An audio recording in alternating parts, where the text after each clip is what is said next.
دریافت کیا کہ اس میں ایسی کیا بات تھی کہ تم سن کر وجد میں آ گئے۔ اس صاحب حال شخص نے کہا کہ اللہ تبارک و تعالیٰ کی بارگاہ میں بندوں کا حال بھی یہی ہے، اور ہر ایک کا مقام و مرتبہ الگ الگ ہے۔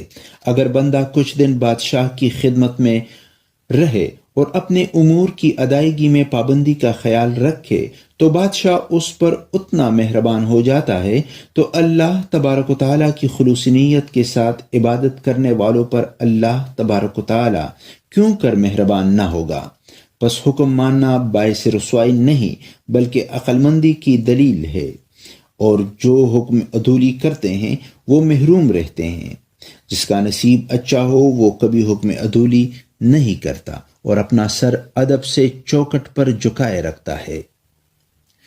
اس حکایت میں شیخ سعدی رحمۃ اللہ علیہ بیان کرتے ہیں کہ اگر کوئی اس کی عبادت خلوص کے